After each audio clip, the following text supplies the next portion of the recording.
நேற்று ஒரு stock 20% Appar circuit. அந்த ஸ்டாக் பேர் என்னன்னு பார்த்தீங்கன்னா IDDC, Indian tourism development corporation.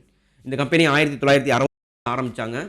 இந்த கம்பெனியோட 87.03% ஸ்டேக்கை வந்து நம்மளுடைய குடியரசுத் தலைவர் வச்சுருக்காங்க. இவங்களோட மெயின் ஃபோக்கஸ் டூரிசம் தான். இந்த இடைக்கால பட்ஜெட்டில் நம்மளுடைய ஃபினான்ஷியல் மினிஸ்டர் நிர்மலா சீதாராமன் அவர்கள் ஸ்டேட்மெண்ட் பயங்கரமாக விட்டுருக்காங்க. என்னன்னா, தொழில் வளர்ச்சி, சுற்றுலா சம்மந்தப்பட்ட சிறு சிறு ஆண்டர்ப்ரோனர் எல்லாத்துக்குமே வந்து நல்ல வாய்ப்பு இருக்குது இந்த சுற்றுலாத்துறையில் அப்படின்ட்டு இருக்காங்க. சுற்றுலாத்துறையை மேம்படுத்துவதற்கு மாநிலங்களுக்கு வட்டி இல்லா கடனை வழங்குவதற்கான அறிவிப்பை வெளியிட்டிருக்காங்க. அதனால இந்த டூரிசம் கம்பெனி பயங்கரமாக 20% அப்பர் சர்க்கியூட்டில் போய் நின்றுச்சு.